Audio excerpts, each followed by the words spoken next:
Welcome. We have another episode where we are going to be diving into growth through acquisition. In fact, strategies for seamless growth through acquisition. This is Lauren Fogelman with Business Success Solution, and my special guest today is Corey Gaiman. Some of what we're going to cover is what clients really want from their accountants that go beyond just the basics, how to attract new clients and upsell existing ones with business advisory services, and proven strategies to stop trading time for money and truly own your business. I suggest you have some paper or a sheet up to take some notes because Corey is going to share a lot. And a little bit about Corey Gaiman. He is a seasoned entrepreneur with 20 years of experience guiding business owners through complex financial landscapes. As president of JCG Tax and Advisory, Curry's built a reputation for turning entrepreneurial visions into tangible success. His consultative approach goes beyond traditional accounting, offering strategic insights that empower business owners to navigate financial challenges with confidence. He's committed to being more than just an advisor. He is a trusted partner, and he's dedicated to helping business owners transform their hard work into sustainable growth. You can find out more about Corey Gaiman and JCG Tax and Advisory at jcgcpafirm.com. Corey, so excited about jumping into this conversation and hearing about the journey that you've been on and how you're inspiring others to maybe follow in your footsteps. So thank you for joining us today. Well, thank you very much, Lauren. Yes, I appreciate it. I appreciate that intro. Thank you. And before we really dive into the whole thing, I'd love to hear about what inspired you to really go into this path of accounting firm acquisitions and how you actually got started with it. Sure thing. And just to understand that, I'll just give a brief history of how I started, even as a CPA. I've always felt like I was an entrepreneur, even when I was younger, and that one day I would own my own business. And I just never really knew what that was. But accounting really crosses all business boundaries. It's in every industry, every business. It's needed everywhere. So that was the path I took. And I got my training in at a CPA from before I started on my own. But once I had a 7 years experience at that point, I felt confident that it was time for me to take reins of my own life, take control and build my own practice the way I wanted it to be built. So we started from scratch to start with. I didn't acquire when I started. And as I built that up and got a solid base, and then I realized, okay, I think it's time that we can stretch out a little bit. And there's way more detail that I jumped over there, but time to stretch out a little bit, time to see what an acquisition looks like in this industry. And at that time, and that was 2018 when we acquired our first local office, and that made the third office for me. So at that time, we were growing naturally and by acquisition. And then through the next few years, we just continued to acquire and grow. And it sounds like what you did is you started out like so many firm owners with maybe organic growth, and then later on you decided you want to be more strategic in your growth. What was the difference that you saw maybe in the trajectory of how it advanced your firm because you started going in the direction of acquisition? Mm-hmm. Well, I encountered new challenges was what happened that I didn't necessarily foresee coming. Just blame it on being a little bit new to the process. And Mm-hmm. I was running my own firm. I didn't really have a strong advisor with me, so I learned kind of the hard way along the way. But the first acquisition I made, he's still one of my most confided in advisors. I call him all the time. He's a very important figure in my life. He's turned into, and he had done it several times, and so that first Mm-hmm. acquisition, I was lucky. That doesn't always happen. He wanted to continue working for a few years. He had a lot of advice to give me. He had acquired practices before. He was on board with the vision. He said, "I wish I was younger. We'd do it together." But he was also ready to retire. So the challenges that you run into that you just don't see coming are, are you taking on some staff that you need to get into your culture?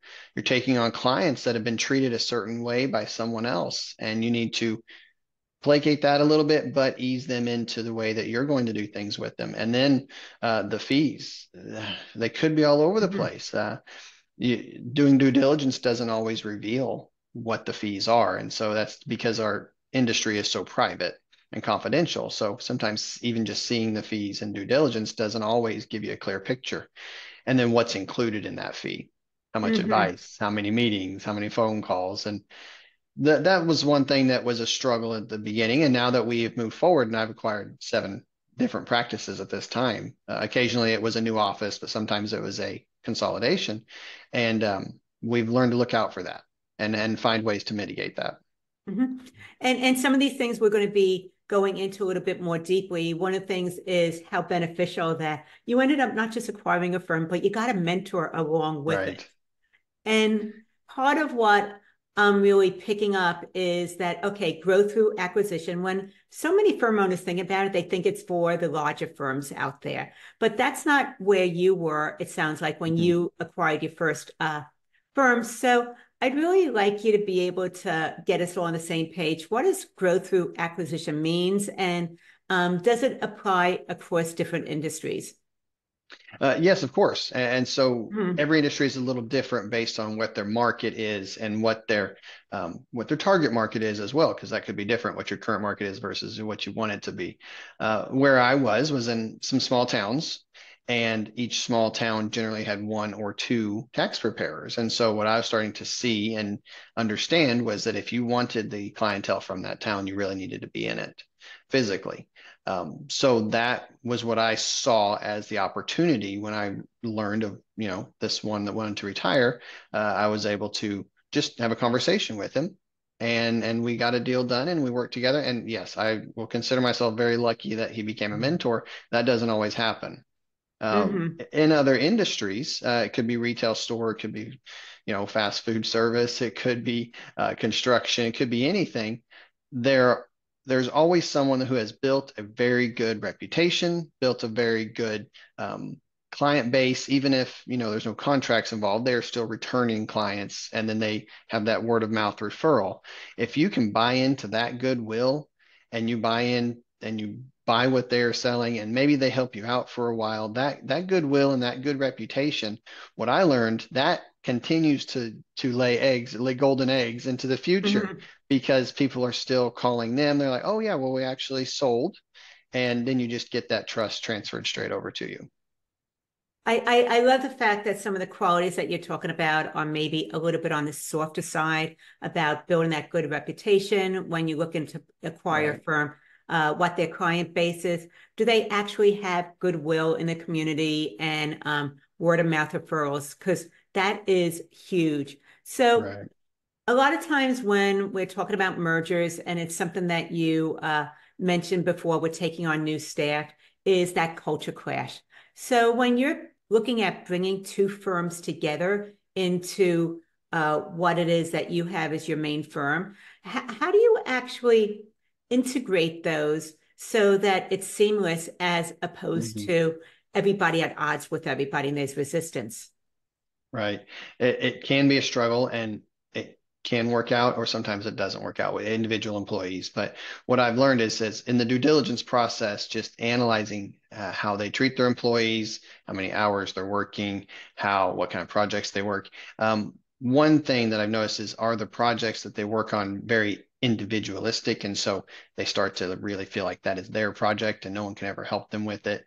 That's kind of a red flag, because those employees are going to resist help or change. And the culture that we bring to the table is a collaborative team approach Mm-hmm. to pretty much everything. So if you have a process that can be improved, I want our team to come and help you to improve that process so that you're part of the team. And many times employees just don't want that. The shock of a merger is a shock to employees and clients as well. And sometimes they just don't like the taste of that. And we have had employees leave, and then that ownership of those clients, they kind of felt entitled to that was their client. And so we've had some tough discussions and some tough terminations as well. But if they're open-minded and we can ease them into some changes and get everybody on the same page, we use technology and we try to stay on the forefront of technology always. But we use a combined server connects our offices. We use online chat messaging. Um, capabilities within our team.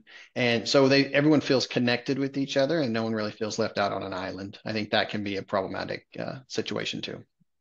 I think that one of the things that you're talking about, which is so important, is really looking at the team that you're looking to acquire. Are they working all in individual silos, or are they working together? And that's actually been what I've been seeing a big motivator for people wanting to acquire another firm. It's Mm-hmm. not just because of the client base, but because they're acquiring seasoned staff as well when staffing seems to be so difficult right now. Is Right. that part of what you've been seeing as well, Corey? Absolutely. And with staffing has been difficult. I am feeling positive and optimistic that that is getting better as far as the relationship between us as an employer and potential employees. It was really out of control for about 18 months or so, where the dynamic was just unbalanced. It feels like it's coming back into balance where Mm-hmm. we have the same expectations for each other. And that's a good thing. I think that's just good for our economy in general. And so as we move toward that and some of Mm-hmm. the new ways to work, we just try to set expectations right up front and be very honest about what our culture is and very honest about what we expect from an employee. And along with that, are you doing any specific type of training to actually help with the transition Mhm. so that it is easy for the people that are already in your firm as well as the people that are now coming into your firm as well? Right. And so the people in our firm, they have become accustomed to it a little bit because I did do Mm-hmm. several right in a row. So the team members that I do have are always very supportive of the new team, and we want it to merge into one big team. But I immediately will welcome them. We will connect with them. I'll have, someone they can turn to immediately with a question if it's not me, because I do stay pretty busy. But then have a different person they can turn to with a question. And we integrate them right into our system, right into the team. We try to never make them feel separated or on the outside looking in. And there's this us them mentality that can develop, and I had a problem with that with one of my acquisitions, and it ended up to where a few people left because of it. It just We're not going to have that here. We are one team, and I even go so far as to say, our clients instead of associating a client to a preparer Mm-hmm. or a client to a project leader. They're our clients. They're the whole firm's clients, and our whole firm does act as one. 7 offices at this point, but Mm-hmm. with the remote tools we put into place, we act as one. You're just down the highway instead of down the hallway.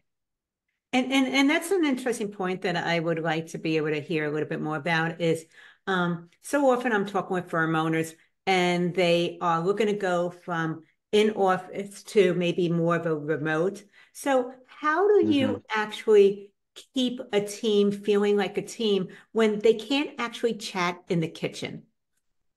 Right. And they can't just have that back and forth really quick. Mm-hmm. So, the best thing we can do or one of the things we can do for that is we do have the chat teams available for Microsoft, and that is what we use for our internal messaging. And, there are conversations that go back and forth just like that. And sometimes it's between two people, sometimes it's with everybody, or they get a group together. But we try to promote them connecting with either their office or it's not always based on each office because everyone works on everything now, but based on their general team. They connect with them over the phone, connect with them over email. And I'm trying to promote even more going forward, some regular video calls between teams, just so Mm-hmm. they can see each other's face and so that they can remember, hey, this is an actual person I'm talking to, not just someone on the other side of the computer. Are you doing anything in person as far as maybe an annual retreat Mhm. or anything where everybody can Mhm. actually meet in person? So we did do one last year and Mm-hmm. it was successful. Very, very difficult to put Yes. together. Now, I don't have anyone that far away at the moment, but we do have some as far as 5 to 6 hours away from everyone Mm-hmm. else. And so that is something we want to do better at. And if maybe it's annual, maybe it's every 2 years that we try to get everyone in one spot physically. Last year it seemed like no matter what we did, it just couldn't fit everyone's schedule. But yes, we're trying to do things like that, and I do promote that if they're close to an office, if they're a remote only employee or a hybrid, if they're close to an office, that they come in once in a while. They do come Hmm. in sometimes, even if it's just to have lunch with everybody, but just to visit, just to see each other, just to have that social interaction. And okay, so we've been talking about the team part of it. Now I'd like to transition to the client side of it. Sure. When you're acquiring a new firm, not only do you get the team, you get the clients as well, which is a Right. big That's part a of the good thing. strategy for growth. And so often what I see is that the firm that is doing the acquisition has maybe a different pricing structure than the Mhm. firm that they're acquiring. So what strategies have you found for getting the newer clients that you're acquiring up to your current business model and pricing? So you touched on a few of those big challenges, and this is likely one of the biggest ones, and probably one of the biggest reasons you lose clients at that time.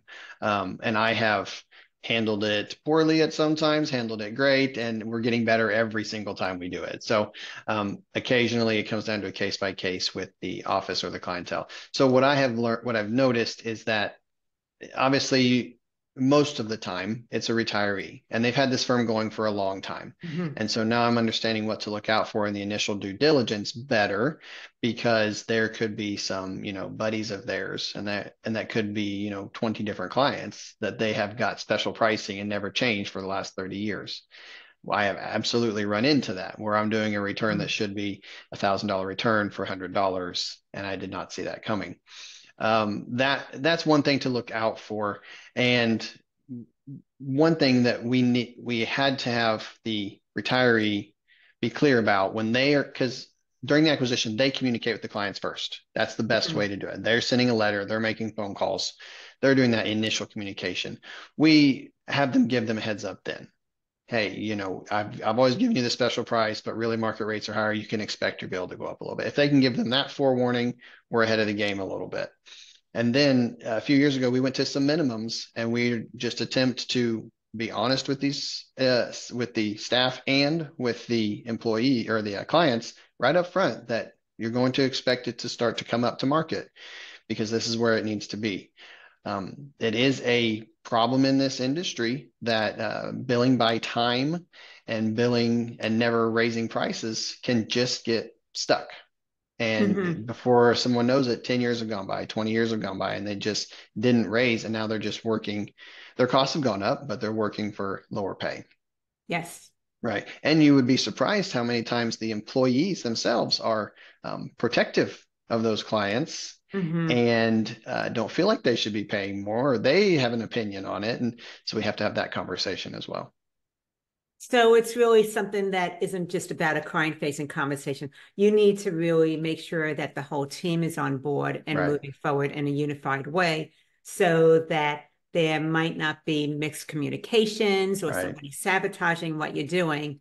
Right. And And it then can it's, create another us versus them mentality where, oh, yes. they raised your rate. Well, you're actually Hmm. part of us now, so you need to associate with us and you need to call us a team when you're talking to the client. So I've had that happen before too, and it usually the client just leaves. And one of the things that you touched on and want to just go a little bit deeper into that is the communication with the new clients Mhm. that you're bringing on. And do you have any maybe tough learning lessons that you can share about that? Yes, we do. So with what we try to do with communication first, I want the retiree to give them a warning.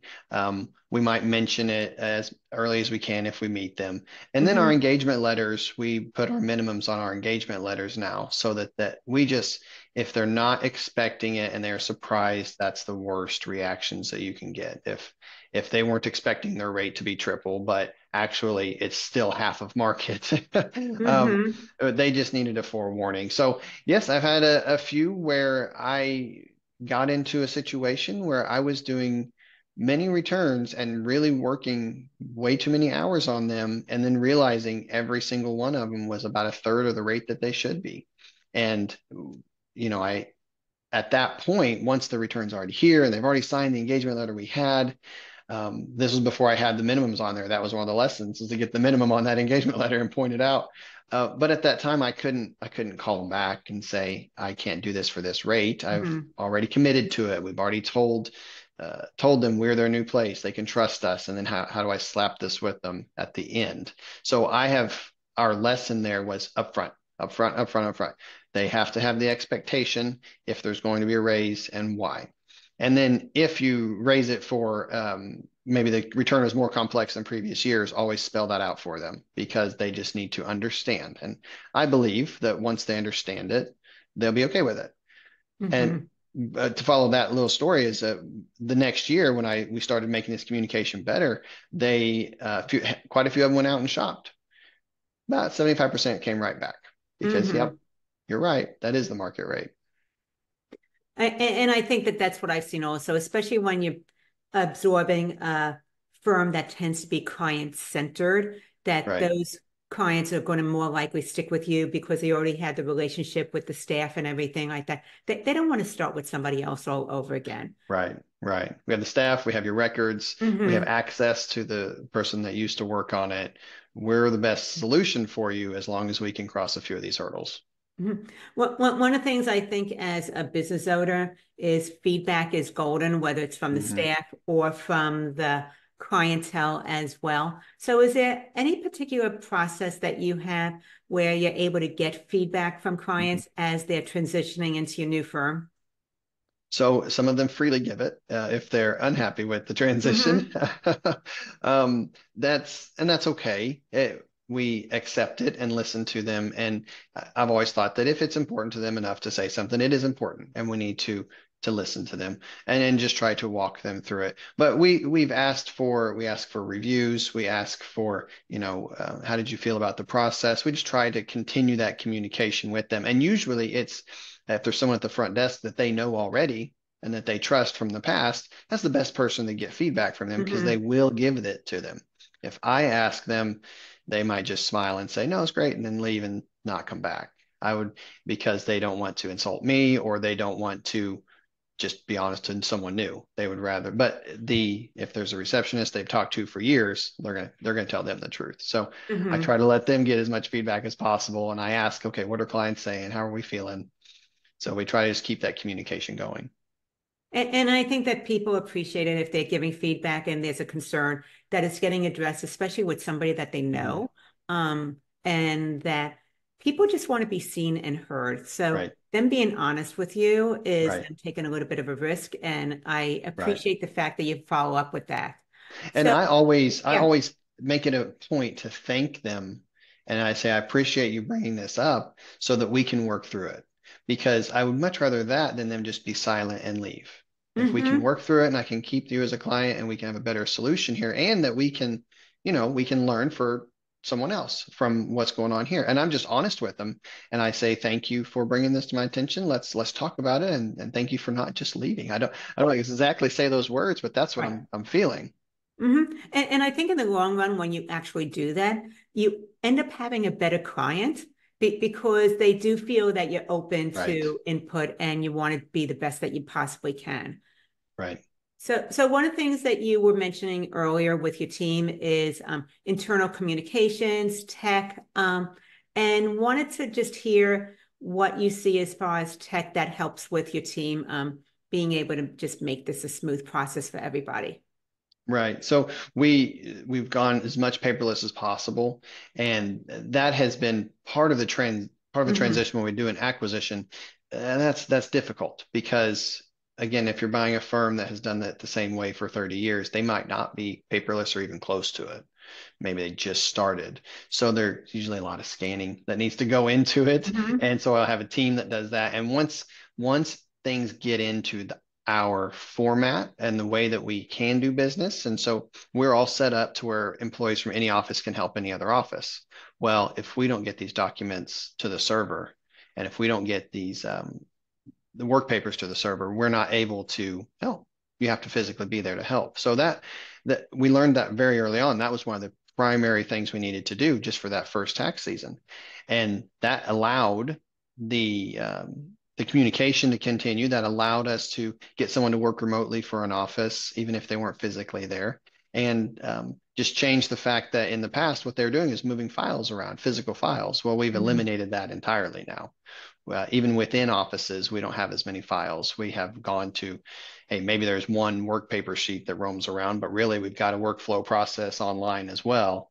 And we're going through that workflow process online, and we don't even use the route sheets anymore. So we're moving and improving every year on that. And I'm really happy with the direction we're going at. We feel like a remote firm, even though we do have the offices. And as we're talking about tech, and it sounds like you're very process driven, is there anything that you put in place as far as a system for getting information from clients easier Mhm. instead of having to constantly ping them and nudge them to give you these docs so you Right. can finish out the returns? Yes, and there's a couple ways, and we have this one workflow process server that we use, and they allow a portal. They have an internal workflow that we can Mhm. use, and there are automatic reminders that can be sent to clients. There are we have the e-sign capability through there also, and they get reminders if they haven't e-signed it yet. So they will get those automatic emails until they do the action that we need them to do. Because you're right, that is what slows everyone down and fractures our attention the most is when Mhm. they call in and, oh, what did you need? I haven't got it yet. And then you got to call them back and then you got to catch them on the phone. We're trying to eliminate a lot of that wasted time just so that our process can work as efficiently as possible and they get the most effective product. And the other part that goes with that that I see is a lot of times there's a lack of boundaries, especially in these older, more Mm, traditional office where somebody can get something to them on April 10th and they think that it's going to be filed by the hmm 15th. hmm Are you putting in stronger boundaries as to Yeah. cutoff dates, and how are you navigating that with your acquired clients? Yes, and that has been a challenge. And what I've Mm-hmm. learned is that each acquisition has its own kind of unique process in place, and some of them are okay with it. My most recent acquisition, they actually enjoyed doing half of the returns in the summer because it kind of Mm-hmm. stretched out the work. I can't say I disagree with that, but I wasn't expecting it when it happened. And so then we had clients coming in, and it's not the extension due date. They're coming in October and expecting it to be done by October 15th. And that was a challenge. And we're just being more open with those clients as this happens, trying to call them early or send them emails early. Hey, Mm-hmm. we'd like to get stuff done early this year. We don't want that rush at the end. So we just have to continue that communication with them, and sometimes we point out to them, hey, it's just these bank statements. That's all we need. You can download those in January and send them to us. That would be just as easy as doing it in September or October. And then we can get Mm-hmm. this done more efficiently for you. So one other thing is that the generations that I'm buying from, the retirees, they really they would jump when a client needed something, and that's okay. But when they were the only one working and the client could have direct access to them, that worked. Well, now we're more of a team approach. It's more corporate. I do understand the feeling. So we're trying to maintain that personal touch Mm-hmm. with the clients, but set good boundaries with the clients that, hey, anyone can help you, but we might need, a day to get back to you. We're not going to drop all of our projects that we're currently on just to address your situation. We care about you. Your project is important. Your question is important, but please allow us a moment to get to it. So we're just trying to be open and honest about that so that those expectations Mm-hmm. get realigned. And I think that what you're talking about is so important with actually communicating expectations so that Right. everybody's on the same page and there's no misunderstandings. Um, Also, another thing that's coming up for me is some of the changes that have been happening in the accounting and tax profession in general because of AI, hmm offshore options that weren't available Right. before. So, any trends that you've been noticing as far as acquisitions go? As far as acquisitions, one of the Mm-hmm. big plans with an acquisition that I've seen, we haven't done this yet, so we haven't internally done this, but I'm seeing other offices do, is that they are planning to offshore right off the bat. Mm-hmm. I have concerns about that, to be honest with you. I'm our industry is very confidential, especially if you're CPA. You have your state board that needs to, in your confidentiality rules there, and on top of whatever other confidentiality you have with the IRS. And it creates new hurdles that need addressed. And then how are the clients going to feel about it? And should you be telling the clients about it? So it is a trend that I have looked into, and maybe one day we do work with it. But I'm not going into an acquisition planning as that is the solution to taking on these new clients. I'm going in as, okay, I need to either be acquiring some staff as well, or our current staff needs to be able to handle this. And potentially offshore, we'll think about that in the future. But I just don't feel like if I go into meet a new client that just got acquired, so they've already had an important Mm-hmm. change that they might be very uncomfortable with, and they need to move forward with that, then I'm telling them, oh, I'm going to send this overseas and they're going to do your return, send it back to me. I just don't think that's going to leave a good taste in their mouth. Mm-hmm. And I think that it's definitely a sensitive subject on both sides, Right, especially if you're doing tax work as opposed to bookkeeping and accounting, where there needs to be transparency and they need to sign off right, on the letter anyway.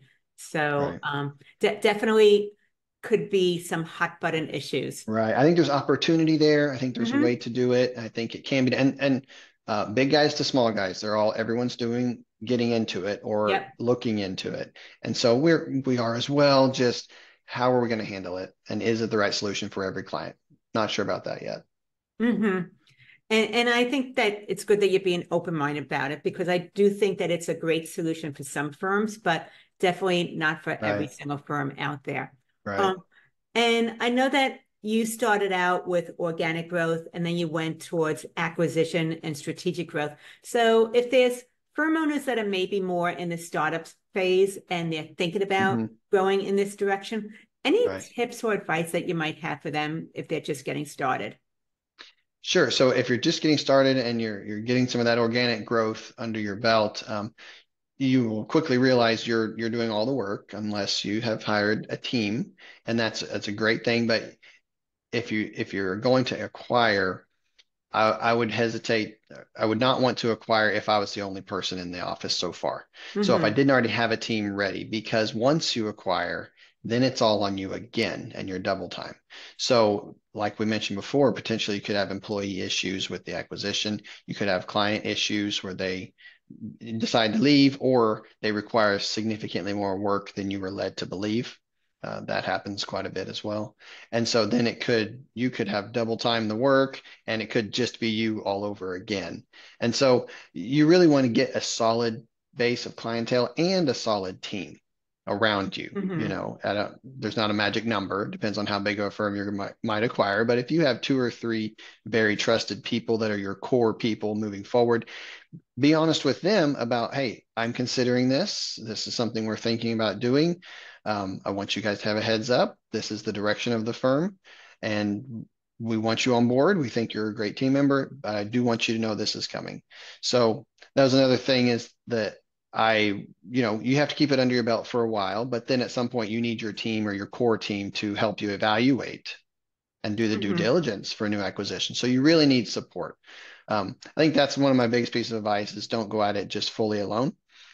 I did just a little bit. I had a few core people, but I got extremely lucky and got a very good mentor out of my first acquisition, and then I was able to take off from there. And one last question that I have around that is, do you find that there's a preference with acquiring and keeping the owner or acquiring Mhm. and the owner not staying with the firm? Right. So can be a catch 22 Yeah. is you need them to assist you with the transition. You really Mm-hmm. do.